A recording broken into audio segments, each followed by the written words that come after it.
View from the Gutters, episode 87.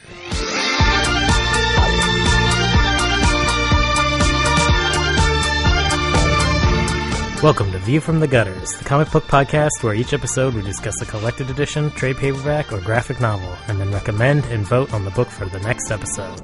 Warning: the discussion portion of this show has massive spoilers for that book.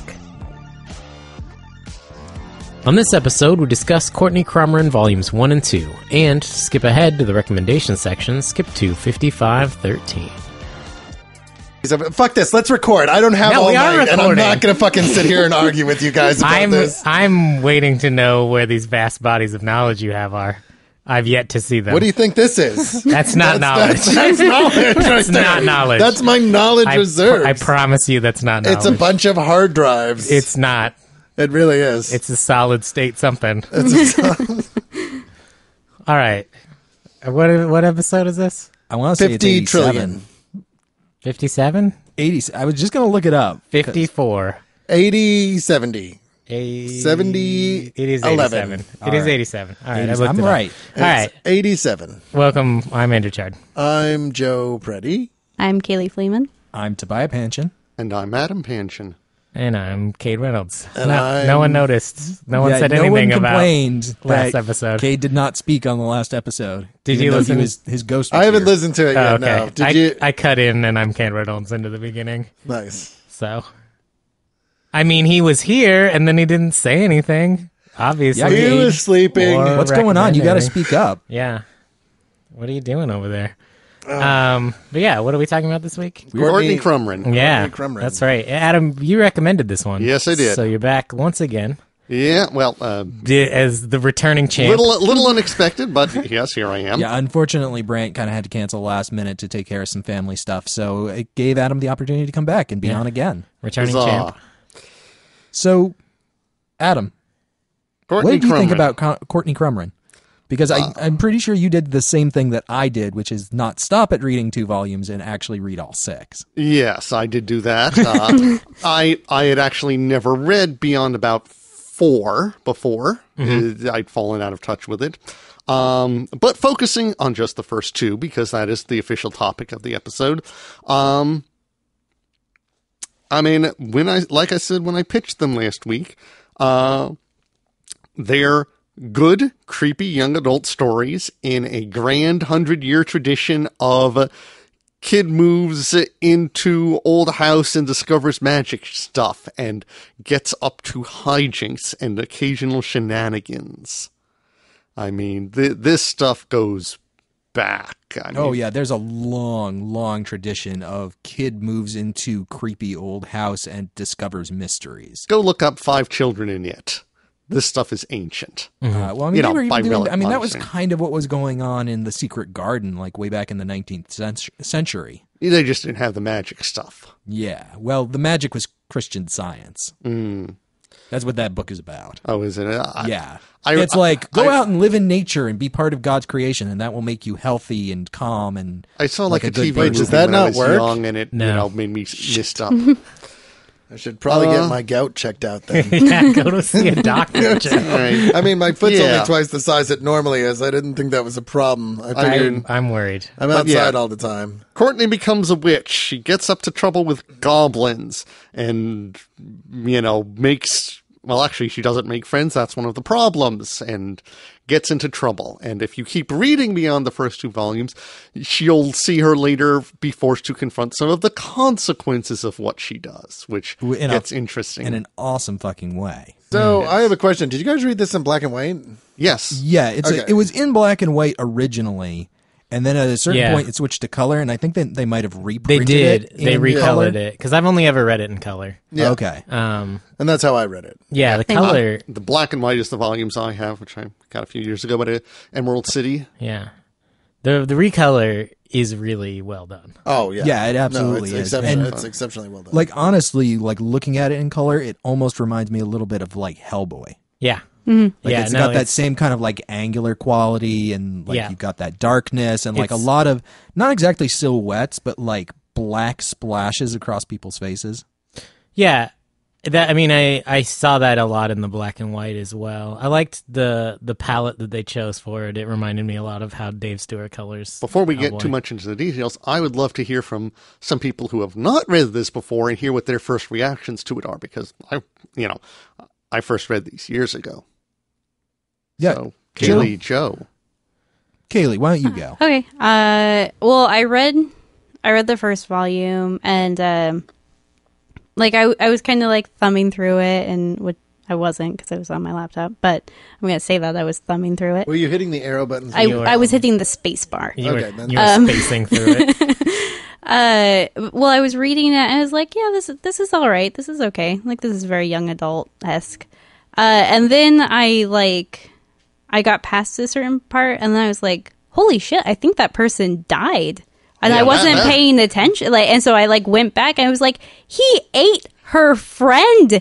And that's just par for the course. Okay, that kid's dead. He was kind of a loser anyway. Yeah. He sucked, and that's what happens when you suck. Yeah. Don't get eaten by goblins. I thought it was sort of interesting, and then I started to notice there was a lot of really old worldy goblin stories, which I thought was really cool. It wasn't just goblins are little mischief makers. Yeah, no, this is the hobias. They will eat you. Yeah, they'll steal your baby and things like that. I thought it was really cool. Yeah, they'll steal your baby, and you don't get that baby back at the end of the story. Mm-mm. No, that baby's fucking gone. Yeah. Also, am I the only one that was a little disappointed they went to Goblin Town and David Bowie wasn't in it? Little bit. I mean... Well, because he's in space. Again, I read a lot further, but...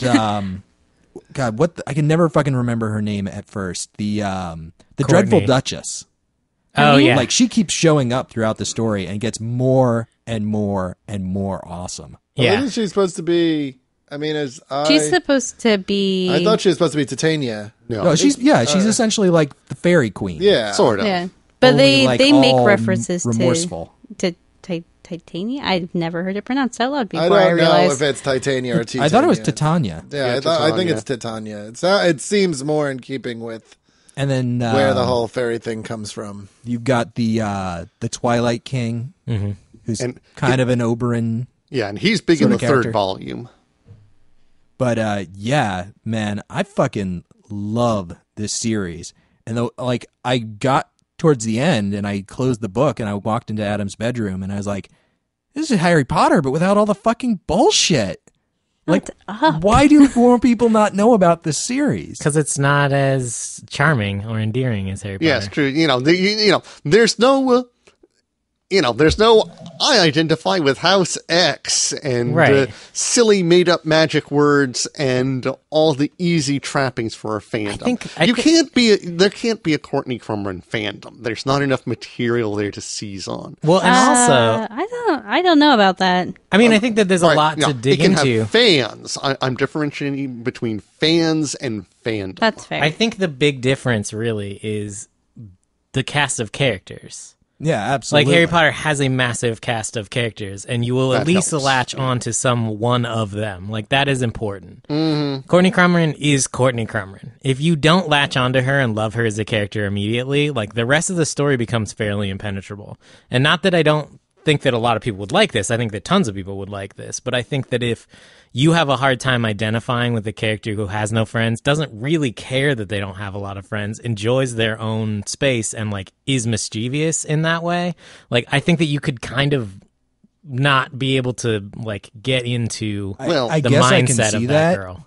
But from my perspective, I've read so many stories that started out that way, and I identify that way so strongly, and most of the people that I know identify that way.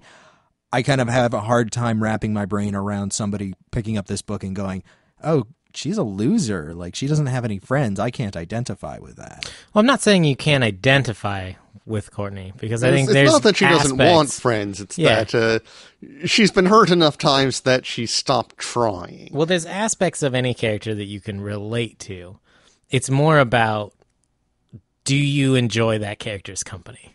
Are you interested in seeing their adventures continue? I don't necessarily think it's that she's been hurt a lot and she stopped trying. That's actually one of the things I like about this book. I think it's that she generally doesn't give a fuck. She's got a bullshit detector that's really finely honed, and she doesn't have time for the bullshit that a lot of people her age have. That's what I get from her, is that she looks at all these other kids and she's like, you're talking about your new shit or your new video games or how much money your parents make or blah, blah, blah. And I don't give a fuck about that because that's all bullshit. It's that issue with the cloned Courtney Crumrin. Yeah. It's like, I'm a better Courtney Crumrin than you. Look at all the friends I have. And Courtney's like, yeah, but they're jackasses. They're fucking self-absorbed. You don't know anything about me, obviously. Yeah. I'm way better at being Courtney Crumrin than you are. And spoilers. Volume 3 deals with both her past friends and her potential future friends. So, which it seems like Volume 2 is definitely setting up for. Yeah, absolutely. This is definitely a series that escalates as it goes on. Oh, well, and Bill, as it should. I agree that there's some validity to what you say, but I think that having an expertly tuned bullshit detector doesn't preclude you from wanting to have friends that aren't going to set it off. Oh, no, absolutely. But that's kind of... I've lived that life, that kind of two-edged sword between I hate all of you and God, I wish I had some friends who I didn't hate. Yeah, I think that there's a lot of that in Courtney, but I also think that she's much like a lot of kids, which is... once she lets the adults into her life, when she starts to get to know them a little bit better, she realizes that they're the people she would rather spend her time with. She becomes friends with the teacher that she hates. She becomes friends with her great uncle who creeps her out. She starts to realize the reason I don't like them is because I haven't given them a fair shot. I think this is one of those things where different people will see different parts of themselves reflected in her.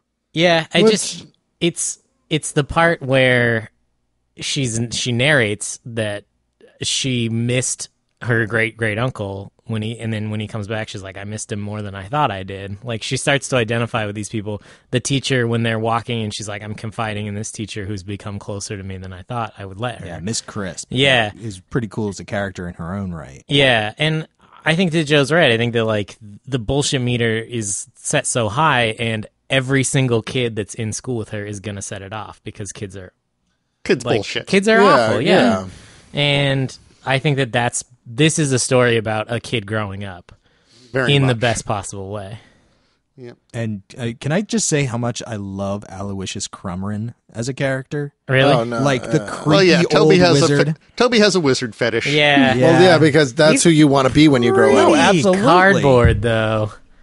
As a character, he's almost one-dimensional. You get to know him more later. Yeah, okay, that may be fair. I only read the first 2 volumes, and I will say, he gets more focused later. Yeah, there's even some side stories involving, there's one that's a one long issue that's a portrait of a young warlock that's young Aloysius. Yeah. To me, some single shots, but the series definitely starts out as very one-dimensional and grows as it goes on. You can even see this just from the first volume to the second, where the first volume is a bunch of one-shots and the second is mostly this one running story. Yeah.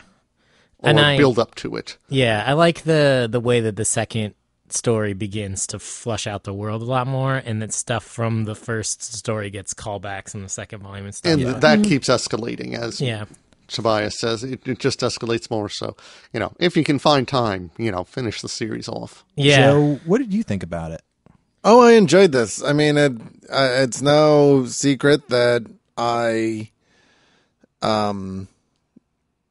love YA stuff. I especially love books about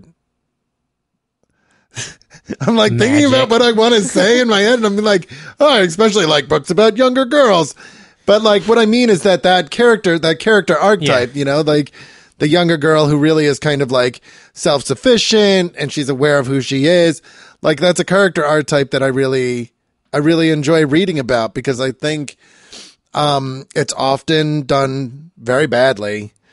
It's often kind of subverted by just like the boy in a dress, if you will, or like this kind of stereotypical tough girl, like, oh, my parents don't care and I'm angsty and I'm fucking, like really secretly, I just didn't want someone to love me inside. This is pretty borderline that though. It starts out that way, but then as she starts to come into her own, I really feel like at the end of the second volume, I feel like she's kind of realized that she cannot, that she can't just withdraw from the world. Like she can't just do it by herself because that's fucked over. That caused this whole big isolation thing to happen. is in some ways worse than that. If you set your bullshit threshold too high, you can isolate yourself from everyone, and that's worse than trying to put up with some of the bullshit that's inherent in human contact of any sort. But does she know that? Because her role model has done exactly that. Oh, I think she knows that. Well, I think when she shows up in the last... continuing conflicts and hypocrisy and do as I say, not as I do. Yeah, because, her role model, essentially, her great-great-great uncle he's a hermit. The council wants him to be the head of their order. There's like all this pressure for him to be a part of the magical world or this order of whatever, and he won't do it. And it gets everyone else into trouble, but he's fine and he's okay with that. And like, how much is that rubbing off on her? He's not the only character that's like that, because we have Hermia as well, who's kind of who was his apprentice at one time. Who has done very much the same thing in terms of sealing herself away. Which one's Hermia again? She's the woman who has Scarrow, the changeling, in her house. Yeah, she barfs up all the frogs. Yeah. And like she gets married to that dude at the end of the second volume, and then Courtney summons Raghead and Bloody Bones to come and take care of him. Yeah, and then she can't do anything, so she's like, you have to run away. And then that woman runs away. Rawhead. Who is the... Hobgoblin. Well, yeah, he's the Hobgoblin. But what's her name with the red hair that you were just talking about? I didn't read it in color. Hermia? Oh, Hermia. Yeah, she has red hair. She has almost no dialogue through the entire book. Yeah. Well, she can't speak for most of it. Yeah. And even when she's in conflict with Courtney, she just chooses to be a passive part of that story. And that's definitely presented as a problem. Yeah, I think a lot of the adults in Courtney's life are giving her a bad example to live by. Starting with her parents. Yeah, absolutely. And so I think that, again, the story of growing up, a lot of that is about how much do you take in from the people that are setting you. Oh, yeah. That's why this is good, because it's not setting up anybody, child or adult, as a simple, these are the good people and these are the bad people. Yeah. It's everybody, or most of them, would like to be a decent person, but they're caught up in bullshit, or they're hiding from their problems instead of confronting them, or they've got personality flaws of their own that Courtney should try to learn from rather than emulate. Yeah. Yeah, I think that's what adds a lot of depth to the limited number of characters we see in the early volumes, is that they're all pretty flawed. Yeah. And even if their flaw is just that, they don't let anyone get to know them, which is why they seem cardboard as characters. And, some of the better balanced ones are, like the cats, but they're not human, and trying to emulate them would probably not be a good idea. Yeah. But one of the problems that I have a lot with young adult stuff is that it's drawn in very broad strokes. It's very simple and straightforward. And I don't think that this series is any of those things. The characters feel nuanced. The setting has depth to it. Well, and you get the sense that there are a lot of things going on that you're not necessarily privy to in terms of history, especially when they start interacting with the night things and go down into the Goblin Town, and they're having interactions with the Dreadful Duchess and all the monsters who are living down there.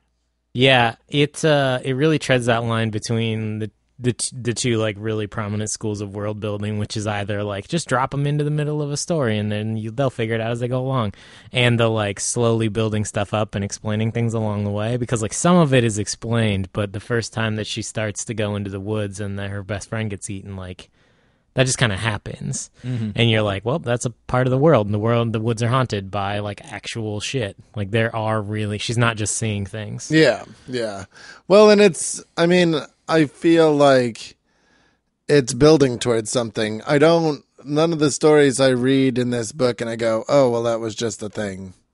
Like, I feel like everything kind of is either world building or something. And at the end of the second volume, when she's like, hey, you guys, if I find out that you guys have been fucking with people, we're gonna go round and round. Like, that feels like a moment. She has learned something at the end of that. She hasn't gone back to the way she was before. She realized that she has to take an active part in her world. I remember someone somewhere saying that or probably quoting a third person, that the definition of a character arc in a story is when the character, if confronted with the same choice, would make a different decision at the beginning and at the end. Yeah. Yeah. I think it's a fair assessment of character development, and I think that's something that's really interesting about the end of the second volume is she basically plays along with the adult's game for a while, and she's like, all right, I trust Aloysius and I trust all this stuff, like go through due process, and it happens and it doesn't end well. And in that moment, she's lost faith in the system again. And now she's like, well, looks like I have to take shit into my own hands, even if it means breaking all the rules and doing horrible shit. Which is not something she gets away scot-free for. No, of course not. Like, you can tell that there's going to be ramifications for these actions. And Can I say how much I love that, by the way? Oh, yeah. Like, easily my favorite part of this is, I think, is his name Hector? Yeah. When she's just like, yeah, I know what you did. And he's like, well, what are you going to do about it? And she's like, oh, I'm not going to do anything. He's going to do something about it. And it's such a good moment, because the thing I like about this, and one of the other things that young adult fiction in general will do, is soften its blows. And I don't think it should. I think when you soften, the minute you give the reader a reason to think that there's always going to be a way out, they will never buy anything you sell them ever again. And this is especially true with young people. You know, like, young people are fucking skeptical, man. I think there's an idea that young people are naive and innocent, and that's a bunch of bullshit. Like, you have to sell young people even harder than you have to sell adults. And the fact that in the first fucking story arc, her fucking little friend gets eaten, and that's it. That's game fucking over. And she doesn't get the baby back. Like, that's like, hey.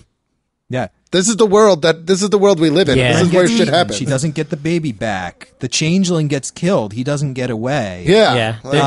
She sicks the goblins on the bully, too. Yeah, and that doesn't get fixed. There's been a lot of writing about young adult fiction that is the idea. It's talking about the idea of we should not hide like great failures and great sadness from children. There is no magical birthday where you suddenly become an adult and capable of dealing with adult things. Right. If you want to be an adult, you have to, be prepared for it and deal with this stuff. And by depriving children of emotions at an early age, by like covering their eyes from stuff, essentially, like you've taken away their ability to cope with it later in life. Yeah. Because if they've never seen anyone die until they're 18 years old when they're an adult, they're going to deal with it a lot differently than when you saw someone die when you were young. Yeah. And that's not to say that like you should show them the faces of death at age 4, but like... Oh, no, that's what I did with Oni. Yeah. But there's... Hellraiser, like as Texas bedtime Chainsaw stories. Massacre. Yeah, but... Like just in the crib, put it on. Right. But I mean, there is... Don't hide shit from kids, because they're a lot smarter than you're going to give them credit for, and they're a lot more emotionally prepared they're to deal with They're shit. going to figure out that you lied to them or that you're hiding something from them. Oh, absolutely. And even if they don't know what it is that you're hiding from them, they're going to know that you're doing it, and they're not going to trust you because of it. Well, it's one of the reasons why the Ultimate Spider-Man, the new Ultimate Spider-Man, not Miles Morales, but the comic book based on the TV show that comes out, and like Marvel Adventures Spider-Man and stuff, they don't sell very well to a very specific age group, and it's the age group that's old enough to know this isn't the real Spider-Man, you're keeping things from me, and not old enough to read the actual Spider-Man yet. And so that age group like will not buy that shit. Yeah, I mean, young adult is a good young adult story is a really tricky balancing act because it's not the no-hold-barred of adult fiction, either in content or complexity, but simple stories with happy endings are no longer sufficient. And getting that balance right is tricky, and Courtney Crumrin, I hope, I am a fair bit away from that age range, and I can only look back in retrospect. I think it does a fairly good job. Oh, I think it nails it. I mean, I think it nails it too. I think the very beginning of it has the it appears like it's going to talk down to kids a little bit, but then like Kaylee was saying, like very early on, you realize that shit is actually at stake, and that this isn't just a cakewalk of a child story, and you're like, oh, that guy just fucking died. I feel, especially in that moment when Courtney is trying to bind, what is it, Buttertongue? Butterworm. Yeah. Like, you've just seen her friend get eaten. Yeah. You feel genuinely concerned. Like, what's going to happen here? Yeah. Because that veneer of safety has kind of been peeled away a little bit. Do you have anything else to add, Kaylee? You're sitting in Kate's seat. You don't have to do a Kate impression. Then what am I here for if I'm not doing a Kate impression? That's what I thought this was for. You have a really convincing Kate costume on, and it's one of those times I wish it was a video show. The beard is impressive. Thank you. I worked really hard on it. No, it's She's on stilts or something. Like, it's really, really very impressive. I thought it was like I agree that this like veneer of safety has sort of been peeled away because it's like, well, if the one person that you're like, oh, he's gonna be her loser friend, and like they're gonna be buddies, and she's gonna outshine him, like, because that's what always happens. He's the sidekick, the Ron. Yeah. Or he's the Ron or the Xander of the group, right? Like, he's just kind of useless and whatever. And then he dies, and you're like, oh. Well, okay, because like I didn't realize, because you see Butterworm and he's like in a sweatshirt and you're like, oh, that's weird. And then you're like, that was that kid's sweatshirt. Oh my God, he ate that child. That was that exact moment when I realized he had died. But it makes it so that it's like when things kind of threaten the house that she's in or something, you're like, her parents might die. Yeah. Like, I don't think she's going to die, because the name of the book is Courtney Crumrin. Yeah. But that doesn't protect anybody else. Yeah. And at the start of Volume 2, when they tell the story of the warlock and his family. Yeah. They all get it. Yeah. Well, and then you, even in that too, you think, oh, well, like, the kids are going to escape because they're kids and they're not going to do that. Nope. And it's like, the boy's the first one to die, and then the little girl's the last one to die. Yeah. And the ending is because nobody gets away from Rawhead. Yeah. And it's just like, oh, Jesus, Well, I always say that in fiction, I think characters have to die. I think that's a part of writing a story that is a convincing world, because mortality is a big part of life. If that is part of the stakes, you can have stories where it is not part of the stakes. You don't have to have death in everything. Well, I think you have to have the idea of consequence. Right. That like, if something bad happens, you're going to lose. Like, it's not just going to be okay. For example, if you're writing a story about the modern day or a historical fiction piece, it's implied that people can die because people did and do die every day. But when you write a story, specifically a young adult story, that is in a possible future or a magical world or a magical school, I think that you have to have someone die or almost die to convince the reader that this is actually still at stake. It's a powerful. I think what you're talking about. It's a powerful method of doing it. I don't necessarily think you have to do it right off the back. No, I mean, like, you don't open the movie with someone getting shot in the head, but, like... Well, I mean... You look at, like, these great fantasy stories that are young adult fiction, and, like, one of the first ones I think I always think of, because it was the one that affected me most as a kid, is Star Wars. And mortality is implied at least halfway. Yeah. I mean, like, you get Aunt Beru and... You can have stories that don't involve fighting. No, that's true, but I mean, unless the entire story's conflict is internal or a discussion. Well, no, you can have romance stories. You can have exploration stories. You know, you don't have to have anybody dying if it's a story about, kids getting up, playing card games or whatever to see who'll be the Yu-Gi-Oh champion in town. Well, I'm thinking of like The Hobbit. Right. I don't think anybody dies. Oh, lots of people die. Well, goblins die. Tons of goblins die. Some of the dwarves die in the War of the Five Armies. Okay, yeah, I guess dies at, spoiler. Spoilers. I'm gonna bleep it out. Don't worry. Okay. I'll bleep it out for people who have not seen the third movie yet because it's Epic not out yet. Quack, go. But, people die in that book. Can I say the name of somebody else dies and you'll bleep it out? No. Yes. No. I'm not going to say it. You always yell the same one. Would you quit bumping my mic? I don't mean to be bumping Thank you.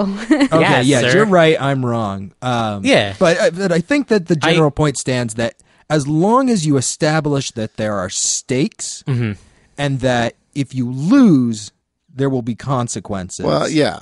You don't necessarily have to take the form of you're going to die. I feel like if you have a story like we're going to lose our home. Yeah, I Like, agree. that can be The bad news bears, right. whatever. They're gonna shut down our school or take away our baseball stadium or whatever. And I do agree with you in that sense, but the majority of stories that are like that tend to be set in either historical fiction or in today's world.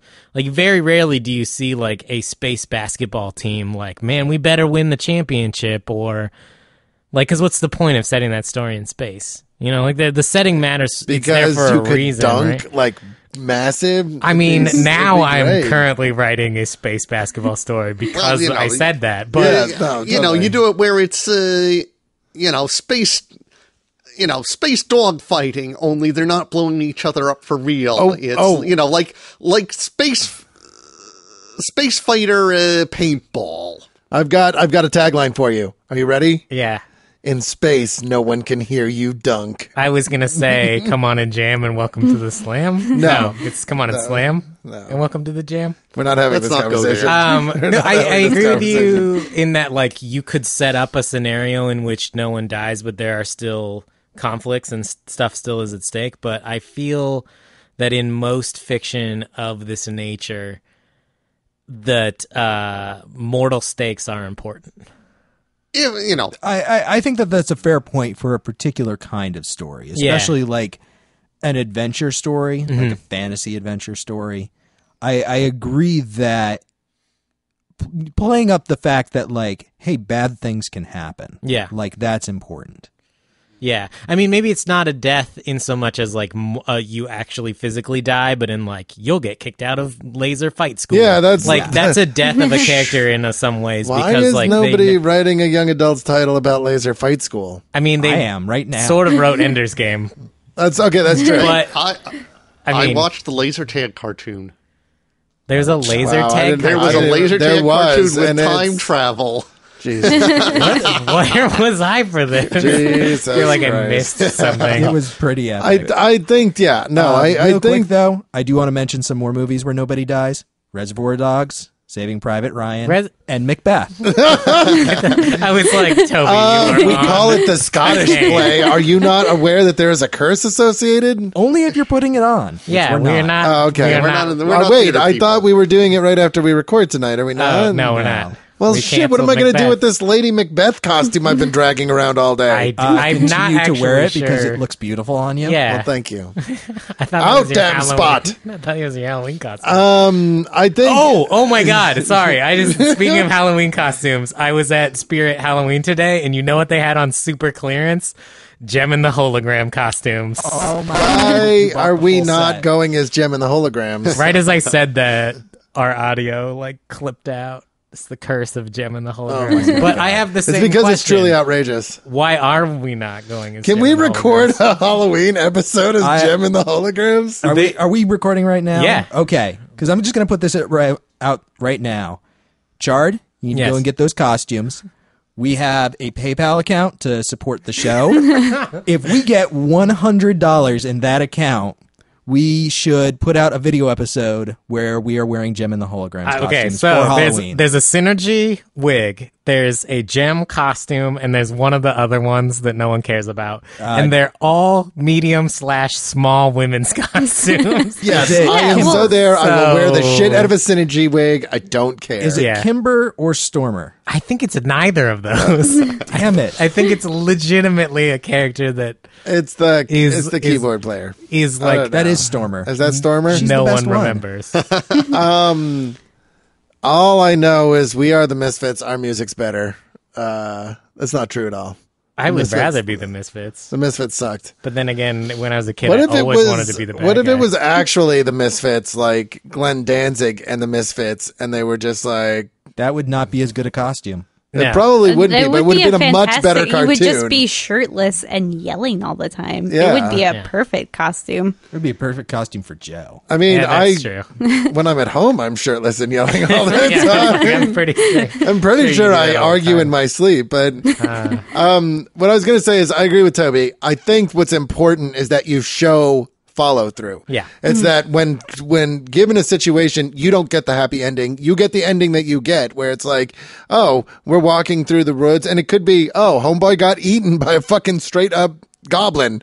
Or it could be, we lose the house. Like or this, it could this be... is the biggest flaw with many of Diana Wynne Jones's books, which she does some amazing stories, but she has a tendency to go for an overly pat ending where all the bad guys have justifiably ironic demises, and all of the good guys are given solutions to all their problems. Most of them end up in relationships, and everybody is rewarded with a pony.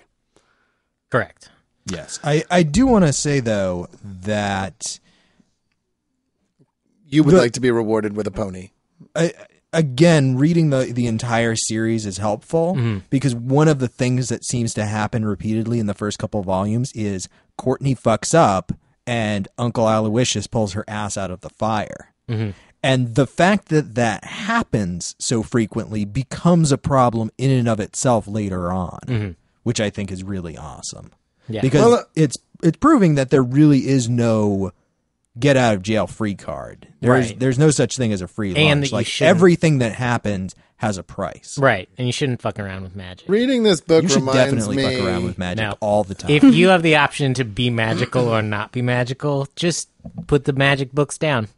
Go home. Why would you read a book. That No one ever died at home reading a possible. book. That's a fact. Don't look it up. What's a fact? No one ever died at home reading a book. No, that's not true. Have you seen The I actually Mummy? read an article 100% the other day about true. a guy that wrenched his back reading a book. You have obviously never played Call of Cthulhu. Yeah. Yeah, that's also a true thing. No. What I No one dies from reading. Just put the magic books down and go home. I mean, That's the moral of the story. I don't know. Magic Don't be can magic. make me fly and also smite my enemies. It And also I'm kind could of all about turn smiting. your face into a toad's head, and That's cool. That's the but real that thing with accurate magic. size. Anything that it's a bad idea to do without magic, it's still a bad idea to do with magic. Yeah. So just like you would not buy a gun and shoot your enemies, you should not use magic to smite them either. So I think it's funny because tonight, by the time this goes up, there will be Back Matter episode 6 will be out. Yes. Wherein me and Kaylee and a few other people talk about a series that centers on magic that I talk about all the time on the show called Tarot, Witch of the Black Rose. Series. And I actually prefer the magic in Courtney Crumrin about 1 billion times more. What? Yeah, I do. Really? It's so much better. That's surprising to me that you liked this more than Tarot. I know. It was Not weird nearly because as tarot many is so people- subtle and like well developed, well developed. Not nearly so many people going She skyclad in has- this one. I mean, Big giant magic. my only problem with Courtney Crumrin was that there was not nearly enough sexual assault of men by mythological creatures. My one I big problem agree. with Courtney Crumrin Not enough noses. Oh my god, yes. You don't... I could not read it for extended periods of time because of her lack of a nose. Really? I did not even notice until right now. And she is literally the only person Every in the story. other character has a goddamn nose. And sometimes she has a shadow on her face that looks like it could be a nose, but it's not because her face is completely flat. Yeah, you see her in profile, and she just doesn't have a nose. I love it. Didn't bother me. Yeah, I didn't notice. What bothered me more was that she always wears the same clothes. Yeah, that's a thing. Which, Maybe she basic. has like 1 million copies of that. but out in there. animation, there are, there's always the excuse, like, I own a washing machine, which is Dean Venture's excuse. But, like, in animation, it makes sense, because then you have to build a whole new model for that character. Well, in 3D I'm sorry animation. that took me. I'm a washing machine. No, Yeah. it's not weird that I wear the same clothes over and over again. But I think it's Hank, actually, that says that to the Monarch. But, you have to build a whole new animation models. In anything, recognizable characters are a thing. There's a reason superheroes have change costumes. their fucking clothes. I mean, it doesn't I'm not matter. going to get lost if suddenly there's a new blonde girl on the next Yeah, page. I'm like, right. who is that? She's not wearing My her God, dress. she's not. She looks exactly think like about Courtney, it. but I she's think wearing different Superman's clothes. outfit was made from his baby blankets. Yeah. How many blue onesies can you possibly make from one set of baby blankets? Well, that was his original Half of costume. one. He makes them at the Fortress of Solitude now. He's got a whole bunch of... Sewing machine robots. Those robots, the super robots, they're in a room with fucking sewing Running a costumes. super the Superman egg shop. robot. It's not the Superman robots. It's the Superman robot. He's got a specific servant Superman robot butler. that's like shaped like an egg. Is it Mr. Butler Tron? No, God, Brant would know. Why is Brant not here? Brant is listening to this going, it's this, Joe, come on. The There's robot a versus butler card of him. with the mustache from the Goon. It is. Go ahead. Go, just go talk about Anyway, in animation, you have to build a whole new model and put new points of articulation on them, which is why they don't fucking do that, because it takes forever. But in this, there's no excuse for her not to change clothes. Well, no. Well, that's 3D animation. No, that's in 2D animation. Like, you're still using computer models. You're still putting points of, like, movement on your model so that they can move. No, not in cell animation. No one does cell animation anymore. No one's Well, done no, cell but- animation but- for fucking 20, 30 years. People had consistent costumes in cell animation decades and decades ago. Like all the fucking G.I. Joes always wore their exact same costume. That's a and never uniform. changed. That's a uniform. It's because Kellex was Superman's butler robot. I just my want God. to say that. His Thank you name for was I've looking Kellex. that never up. heard of that. It's really a thing. He looks like an egg. But yeah, like it's always been a thing. Like certain characters just wear the same thing all the time for consistency's sake because it makes them recognizable. I think like It's one usually been comic though that did budgetary. it really well was Rat Queens, because they wore different outfits all the time, but they were always in like kind of the same color palette, Yeah. the same shape ish. And there's- Runaways, they change their clothes all the fucking time. yeah, and it's like I every think it's issue. easy to do in a It a depends comic on the form. artist. At the very least, they could put a new bat hairpin in her hair.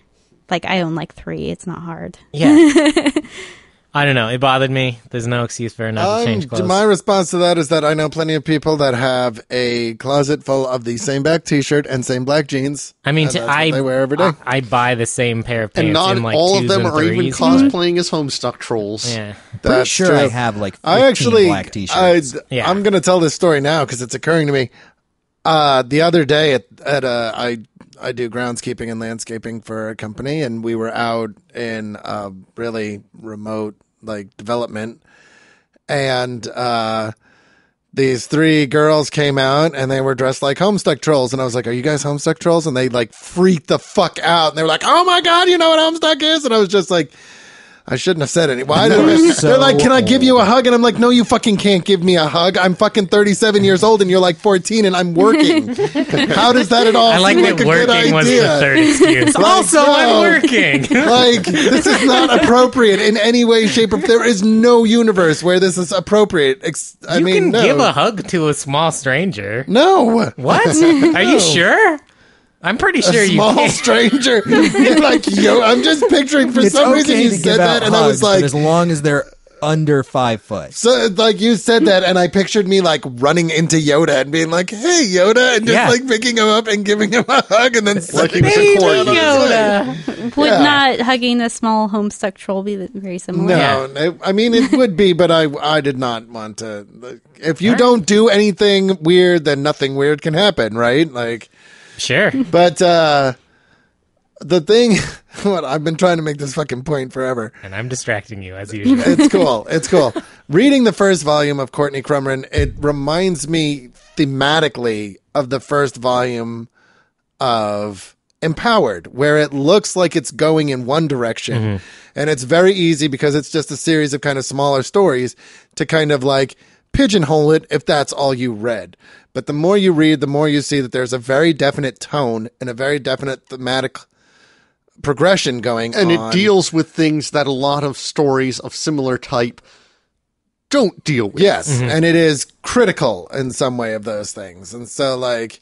Or critical of how other things ignore the consequences and the implications and just say, you know, this is how the story goes, so that's how it goes, and not deal with, well, you know, but, you know, she sixed the goblins on this kid, and the kid was sort of a jerk, but did she really deserve to be haunted by goblins every night? Yes, she did, but that's not the point. Was she haunted or was she eaten? No, Because she was haunted. Never You see saw her again. No, you do. You see her in volume 2. Oh, okay. I'll She's have to kind of, look for but her. you see, the blonde girl in the bib overalls has taken over because she's sitting down on the side. Yeah, you do see her. Oh, again. okay. So she's not. It doesn't look as if she's taking an active part, but I mean, see. Okay. I mean, if goblins came to visit you in the night, and we're like, fucking keep it up, and we're gonna fucking eat your face off.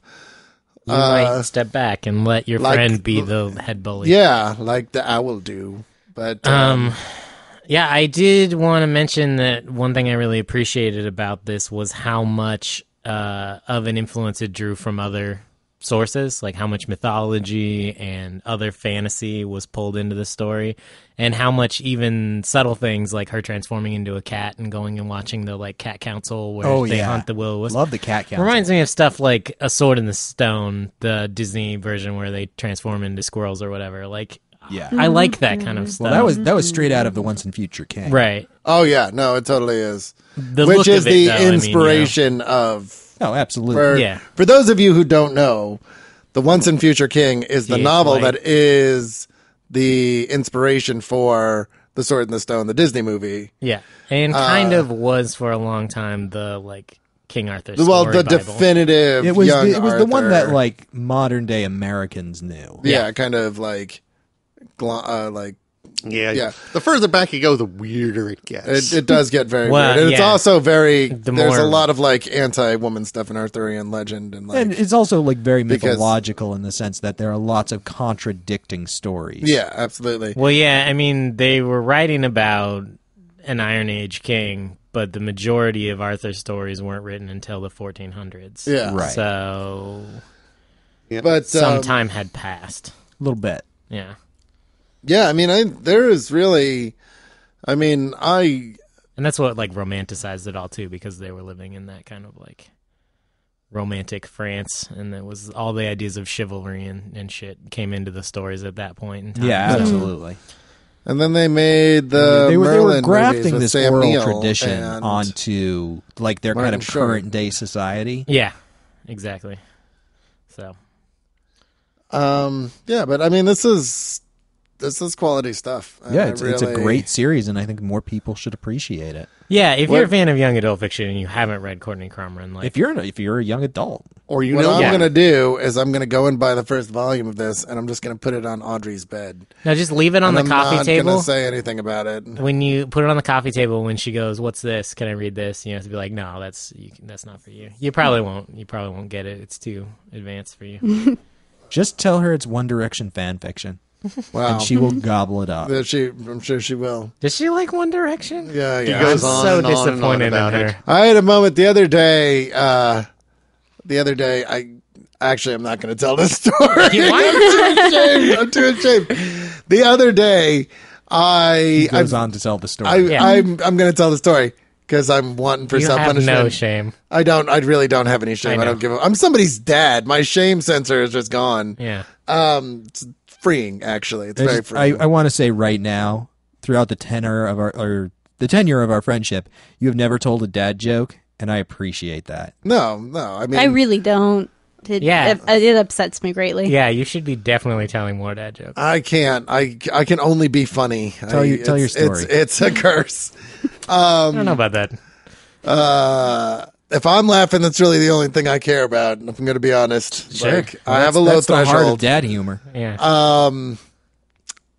So the other day, I've recently started using Spotify, and I fucking love it. And I'm like, oh wait, I can just go download Welcome playlists. to the modern. Yeah, I know, right? It was really one of those things where I'd been resisting it because I didn't understand how it worked. Because I didn't I understood how it worked. It wasn't that I didn't understand how it worked, right? Like, I understood how it worked. I didn't understand how versatile it could be as opposed to because I'm like, well, I have all the music I want to listen to in my iTunes. I didn't realize, I could just build a playlist that's all the music I want to listen to and free up all this room on my phone, right? Like, I didn't realize I could go and do that shit. So, I've started downloading playlists for offline play at work and just, listening while I'm doing random shit, right? And the other day, this song comes on, and I hadn't heard it before, and it's, this female singing, and I'm like, oh, this is really, poppy and upbeat and good, and I really like it. And then it gets to the chorus, and she starts saying that she's going to shake it off, and I'm like, oh, my God. This is Shake It Off by Taylor Swift. And I took my phone. It was like in a horror movie. It was like, ring, ring, ring. And I took my phone out of my pocket very slowly. And I looked at it and I was like, I died a little on the inside because I was genuinely enjoying the song. Well, there's nothing wrong with Taylor Swift. It's no. I don't really care for her music, but I really apparently like you this. do. I really like this song. Apparently you do. Unashamedly so, because it's a solid fucking pop song. Yeah, pop music. So I go and pick up Audrey music. the other day, and we listened to it on the way home, and then later it had gotten stuck in her head, and she goes, I hate that song because of you. And I was like, you can never fucking speak to me about music because I know the shit you listen to. So since we've completely digressed, Yes. 8 months ago, I come into Joe's house and I sit down and I'm like, Joe, I was listening on the internet to Skrillex and I think he actually has a couple of good songs. And he has not stopped giving me shit about that. I haven't given you shit about lost Skrillex in a while. any footing that you had to give me any amount of shit. Seriously. It's done, son. You could come to my house and be like, Joe, I had Frosted Flakes for breakfast and they were pretty good, and I would give you shit about it. That's because true. that is the nature of our friendship. What Skrillex song do you remember? Was it the one that's like wah, blah, blah, blah, blah, or was it the one that was just like wah? Yeah, those were the two. Is that one? Okay. No, Cool. it was No, I know that Bangarang, and it was his other big one. Something the world. I don't fucking remember. It was months ago. Wub, wub, wub, wub. And then there's a big bass drop. Okay, so I really like the art, and Courtney Crumrin was good, and I recommend this, and I'm going now back. What you need to do now, Toby, is go home and listen to, just search all Skrillex songs at the same time. Oh my god. And it plays all of them at the same time, and you see how fucking formulaic he is as a composer, where it's like all of the bass drops are at the exact same. It's like 40 songs together. They do that with Nickelback too, which is pretty impressive. Yeah. It's impressive that they managed to write the same song 8 times. All music is essentially the same song. Yeah, but this is like the same chorus You can do structure, things like, bridge structure. I don't know, change the tempo of the song, and then the drop won't be in the same spot. That's just the same song, but faster. Yeah, which would make the drop in a different spot. Less formulaic. It would be less formulaic if you changed the tempo. Can we move on to recommendations? No. Yes, we can. I agree with Joe. This is a good book. More people should read it. I Yes. hope that Yeah. our listeners have enjoyed reading it and will seek out the rest of the series. 'Cause Yeah, you can actually pick dude. it up pretty cheap. We at do this need to point. talk about more young adult books, but Yeah. teaser, And we we- do have a episode about another young adult Yeah, book we have coming out, Back Matter. a back matter coming out. So We look forward won't to name the book or whatever, but because we're because we're not going to give anybody a chance to actually read it, so they'll understand what we're talking Well, I about. mean, Yeah, we that could sounds like a tell. terrible idea. There's a back Oh, yeah. matter coming out that's about Amulet. It's Amulet Yeah. by Kazu. Kibuishi. Kabuishi. And it's really good. It runs for, I think, 6 volumes of 7 are out right now. 6 volumes are out. A 7th is coming out soon. And we talk about the first 3, and it's Tobiah and Kaylee and Audrey and myself, and I think we have a really good discussion about it. And it is in some ways a interview of Audrey, kind of picking her brain a little bit about what it's like to be a female 13-year-old comic fan. Yeah, and I think we have a really good conversation about that. And also, it's an excellent book. It really is an excellent book, and I think reflects a lot of the same qualities that Courtney Crumrin has. I read Amulet first, and then read this one, but I think I do prefer Amulet, and I don't know if it's because I read it first, because they're both fantastic. I prefer Courtney Crumrin, but I'm not going to argue with you that one is superior to the other. Yeah, I don't know. Merits. I think there's definitely a part of things. me. Oh, absolutely. Because I feel like Courtney Crumrin is kind of like Daria meets Hellboy. Yeah. And those are two things that are very near and dear to my heart. Wow, that is the Adventures perfect of- description of that. Yeah, some Grim Adventures of Billy and Mandy. There is thrown some in. Grim Adventures of Billy and Mandy They do. in there. And They Maxwell never play Adam the is- video game Pat the Baker, though. No, they so I'm a little don't. They disappointed don't. about that. Maxwell Adam is a fucking brilliant animator. And I'd have to check the dates, but I think that Courtney Crumrin might predate Billy and Mandy. It's entirely it started in possible. like 2002. Yeah. And Billy Yeah, and I'm Mandy, not I think, sure. is like 2006 or 2007. But I have no idea. It's got a lot of elements that 2002 is the date in the first Yeah, volume. 2000. It's got a lot of elements that really. I think Amulet and Courtney Crumrin both share a lot of elements, which is a strong female lead that's well written, well realized. They both have agency. Well, I think they would be well received by the same audience. I Plus agree. magic. I agree. There's And plus magic, yeah. involved. Magic's fun. Recommendations. Yeah. Joe, you want to go first? Yeah, I am going to go first. I am going to bring something I've brought before, and I'm going to go Brant's way. I think I might bring this book back until it fucking gets picked, because I really want to goddamn talk about that it. will never happen. I'm going to bring Top 10. I brought Top 10 by Alan Moore, which is a 12-issue series about a police precinct in a world in which everybody has superpowers. Or a city, at least. A city, yeah. I mean, it's my hands-down favorite Alan Moore work that I've read. Some of the last good stuff he did before he flew up his own asshole. Well, yeah, and he flew up there pretty fucking... Like, I've read Lost Girls, man. He flew up there far. Like, it's insane that he just not just turned Joe, into a black hole. You're just a prude. You didn't get it. Maybe I didn't. You know what? I mean, maybe I missed the point of, like, I Wendy's said goodbye husband on, sucking some somebody of the else's later, penis and sodomizing. Extraordinary I don't know. Gentleman volumes. That's when I parted ways with him. I mean, Yeah. I think that this is top 10.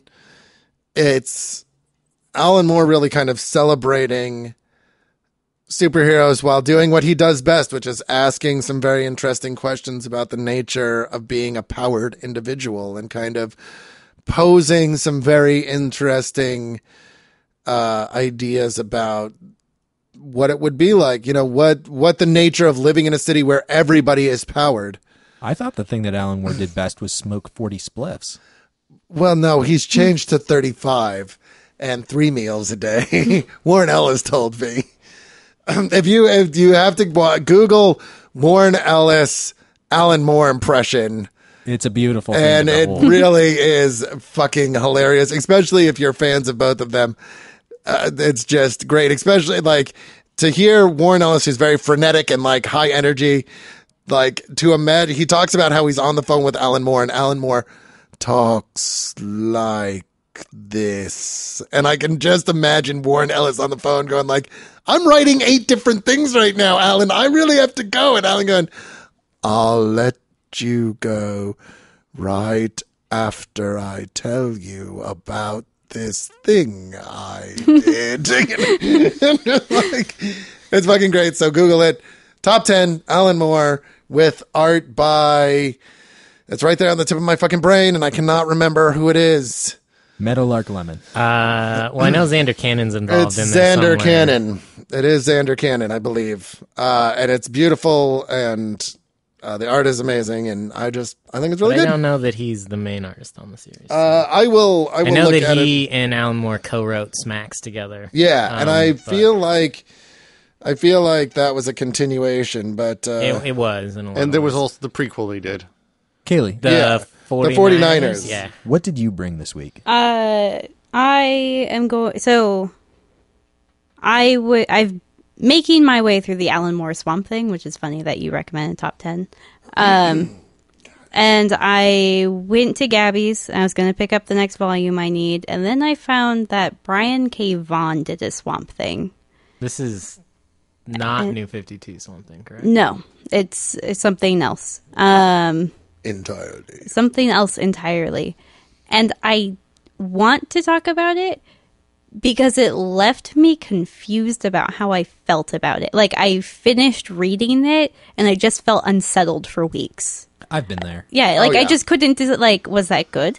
Was that terrible? I don't know. So I would really like to talk about it and maybe get that feeling sort of dissipated. It follows Swamp Thing's daughter, which is, I think, a really interesting dynamic. I felt that way after reading The Filth by Grant Morrison. I seriously went around questioning reality for like the next week, going, "Is this real life?" what the fuck is going on?" Yeah, I definitely get that feel. Cool. Toby, what'd you bring? I brought a Warren Ellis book. I brought a Warren Ellis Marvel book. I brought Moon Knight by Warren Ellis and Declan Shavely. Something That's current. very Volume good. 1 just came out last week. Yes. Warren Ellis and Declan Shavely did the first 6 issues, and then they've now stepped off the book, and Brian Wood has moved in and taken over, and any interest that I had in the series kind of went out I've the actually been fucking hearing window. people praising the latest issue and thinking I should catch up with it. I looked at a preview that was up on CBR of issue 7, and it just kind of left me cold, so I was like, issue 8's the one that everyone's talking about, though. Yeah. Yes. But this Which was trade good. collects all 6 issues of Warren Ellis's run. It's kind of 6 individual stories about Moon Knight, and it's him not exactly rebooting the character, but kind of going, the things that you thought you knew about it aren't necessarily 100% true, and reinterpreting the character. Here's what makes Moon Knight important. Here's what's important about him and what makes him interesting. Yeah, and Well, there it's are 6 really awesome standalone stories. It's a major reinvention of the character. Yeah, absolutely. So, Well, I mean, it's not a reboot in terms of they're like, we're going to go back to the beginning, and it's like a new guy, and it's a different thing. It's like, no, we're going to take what we know about him, we're going to put it in a box, and we're going to throw that box in a river.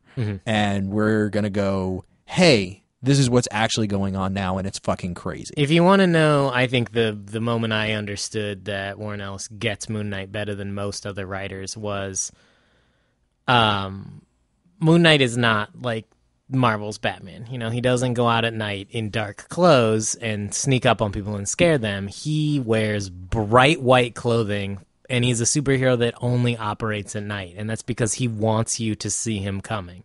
Yep. And that's insane. And it's also got pretty amazing art. Yeah. Oh, God, yeah. Yeah. I'm sure Toby will love to go on about. Oh, God. Well, the moment that I fell in love with the series was the very first issue when you realize that Moon Knight isn't just white, like, he's completely uncolored. He is like a white hole in the universe. Yeah. Like, even when he is in pitch blackness, he is still bright white. Yeah. Like, he walks into a room that's like all got like red emergency lights, and he is still bright white when everything else is in that red color palette. And it's fucking amazing. Yeah. And whether or not we pick it, you desperately need to do yourself a favor and read it. Yeah. Everyone should read more Moon Knight. It's good. Yep. Adam, what did you bring? Well, I got the tap sort of last minute, so I didn't do a lot of archive digging. I just grabbed something, one of the first things that caught my eye on my shelf, because I figured that if I brought it out here when I moved out here, it was the top of one of my things. And it is the Hugo Award-winning Girl Genius by Phil and Katja Foglio. I'm actually a huge fan of that. What? I'm actually a huge fan of that. I'm glad somebody here knows it. It's very good. Yeah, Yes, I'm it's- aware of it. I've never read it, but I'm... It actually, you may know it from the web. It actually started as a comic book first that they were publishing independently. And when webcomics started taking off, they said, well, we'll just put up our archives and have those going up and then be putting up new stuff as well and use this as publicity. And it's worked out well for them. They have done pretty well selling these things and doing Kickstarters now that those are in. But as to the book itself, it is not exactly steampunk because it is in no way 19th century. It is sort of late Renaissance Europe where the spark of mad science has run amok and there are, robotic clanks and, people transformed by mad elixirs and constructs constructed from dead body parts and all sorts of stuff going on. And it's following a girl who discovers that she is Agatha Heterodyne, heir to a rather long and often shady line of warlords, mad geniuses, and the sort of people who rant at length and become the villains in pulp novels. And it is a lot of fun. Toby hates it. He hates the art. But yeah, I've never actually read the book. Phil Foglio's art kind of drives me up the freaking wall, and so I have never given it a chance. You might, if you have not read Girl Genius, you might also recognize the Foglios from their work doing What's New in Dragon Magazine, going back a great many years. Back when Dragon Magazine was a thing. Doing the Myth Adventures illustrations and graphic novel conversion. That's why I know that name. Yep, that was them. Also, the Xenophile game, which has some overlap in characters and setting, actually, but that they put away some of the more adult toys until their children are of age, is their official stance. All right. Very cool. Neat. Chard, what image book did you bring for us today? Well, on week 15. Yeah, thanks to Brandon, I think it's Hill. Yeah. For tweeting at us. Is it Hill or is it Hall? I think it's Hill. I think it's Hill. Sorry. Sorry, but Brandon. he tweeted at us and emailed me that this is week 15, that last week was Mercenary Sea was the 14th pitch of Image. So now I can actually tell you what week we're on for another couple weeks until I forget again. But I brought an image book, as per usual, week 15, and it was what I was going to bring last week before I threw an audible for Mercenary Sea, but it came out last week, which is why I was going to pitch it, and it is written by someone who I genuinely enjoy their work. I think they write great crime stuff. They're very gritty, very real-world, very dark, and that is Jason Aaron. And this book is Southern Bastards. There Was a Man, and it is it's a 4-issue miniseries, and it's fucking dark, and it's gritty, and it's crime, and it's in the South, and Jason Aaron will tug at your heartstrings and make you cry and make you pissed off and angry and all kinds of good shit, and the art is just rough and really gritty. I'm going to say right up front, I have a hard time watching old men cry. Yeah. Like, it fucks with your head. Yeah. So this is a guy, he's moved back to his hometown to clean out his father's house who has recently passed. And he's not been back since he left before he went to Vietnam in the war. And he had a not so great relationship with his father, but his father was kind of the man with the big stick around town and was a Southern bastard. And it kind of, he gets pulled into some shady crime shit in the town that he's from, and he decides to deal with it, sort of. And it's good.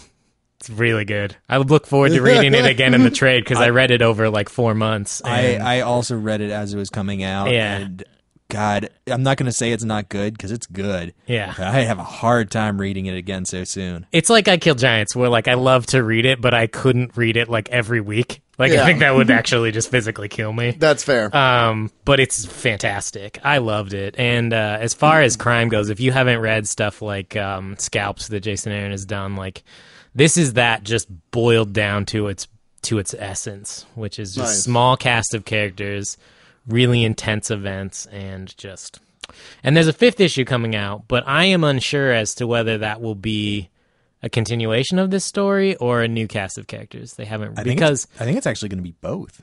Yeah, because it's it's kind of, things are somewhat resolved at the end of this story, but also there are loose ends. So we'll see when it comes out in a week or, Wednesday. Actually, the day of this release, I believe that issue will If you come say out. so. I believe it comes out on the 8th, so. Since my book was picked last, I think I should vote first. Yeah, go for it. I will vote for Top 10 Nice. because I think it's a good series. It's Alan Moore at his best, I agree. which is quite good. I Oh, mean, he is a man of extremes, and He I is. think Top 10 is good stuff. Yeah. Joe, what would you like to... Man, fuck you guys. I'm going to vote for Southern Bastards because I can't resist. You said all the buzzwords. You Yeah. said Jason Aaron, crime, gritty, heart-wrenching. Yeah. I'm on it. All right. I'm on it. Although I'm like super interested in, you say Brian K. Vaughan and Swamp Thing to me, and I'm like, immediately my interest is peaked. So I might have to borrow that. Well, that's from what you. it was an impulse buy. I hadn't Yeah, heard of it this was before. Vertigo pre the New 52, and it was... Yeah. Yeah. It didn't run for very long, the series. Yeah, I need to do some research on it. The feeling of unsettlement has led me to not Google anything about it. So. Cool. Kaylee, what are you voting for? I think I'm going to vote for Moon Knight, actually. I've been meaning to read it, so it works. Damn good. It's a mighty fine Marvel book.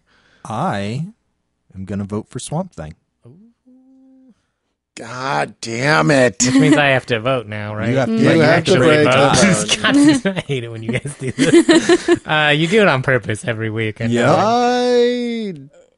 Well, Right. no, I don't think so. I think the last couple weeks we've actually been in a position where, Everybody brought some really good stuff. Yeah. Yeah, this is a tough call because I've read Top 10 and I love Top 10. And I think it is one of my absolute favorite superhero books of all time. if we don't fucking vote for it this time, I'm doing a back matter on it. I'm done with you No, fuckers. just keep bringing it back, man. I love Moon Knight. Everyone should read that. I'm really curious as to know what's up with the Brian K. Vaughan Swamp Thing, though, because I have not yet read it. So I think I'm going to go ahead and toss my vote that way if Kaylee feels like she wants to be on the next episode. Yeah, All right, I'll be on it. let's do it. Nice. Let's talk about some Swamp Thing. All right. Brian K. Vaughan, Swamp Thing. Yeah, Right. unexpected. Also, before we, I wanted to say this earlier in the episode, but if you liked Courtney Crumrin and you have not yet watched Gravity Falls on Disney, then you need to fucking get your hands on it and watch it because you will love it. It's basically a brother and sister move to this small town in Oregon, and it's basically like, God, it's like Twin Peaks meets The X-Files meets Disney Kids Show, and it's fucking fantastic. I watched the first couple of episodes with you and didn't much care for it. Which The thing is that a I would- mark of its hate quality. things. The thing It's that I a would mark of rate its it to high quality. more than anything else is Sam and Max. I haven't read any Sam and Max. Sam and Max is good. If you ever played the video game in the 90s. Yeah, that's my only exposure to it is the Actually, that's Lucasfilm mine pointing too. click adventure. I know that there was a comic book Yeah. and a cartoon in addition to the video game, but I played the video game first. It's and the foremost. rabbits, right? It's the Yeah, it's the The little rabbit and the rabbit and the dog. dog. yeah. The dog And they're- detective and the rabbit thing. They're private or They're Private police. investigators. no, it's freelance police. Yeah. How are they free? They're just. Are they That's just what private that's what they're called. It's investigators? All Sam right. and Max freelance police. Weird. But, yeah. Yeah, I've never watched Gravity Falls, but it does have the illustrious Kristen Shaw doing does. voice It acting, does. so that has tempted me Wait. more than anything else. Kristen in the Shaw or Kristen Wiig? No, it's Shaw. Kristen Shaw, and she does Mabel. And basically, they go to their great Who's uncles. one of my favorite people in the Oh world. no, she's amazing, and her Mabel is fucking like Dipper and Mabel are two incredible characters. Mabel is hilarious.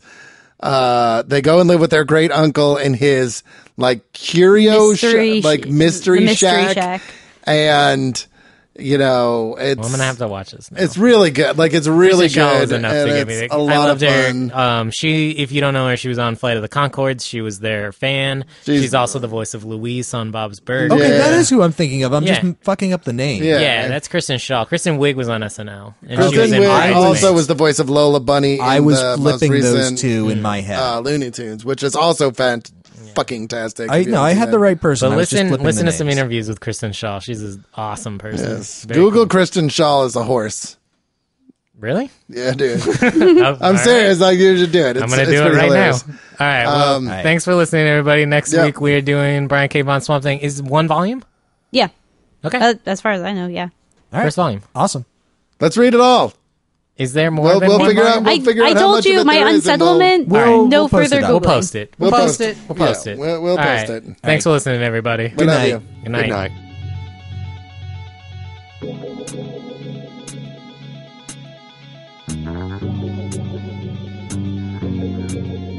Thank you for listening to View from the Gutters. I hope our recommendations have inspired you to go out and find some new comics you'll enjoy. Join us next time for a discussion of our selected title, but like every week, we encourage you to read all of the recommended books. In the meantime, please leave us an iTunes review. It really does help new listeners find the show.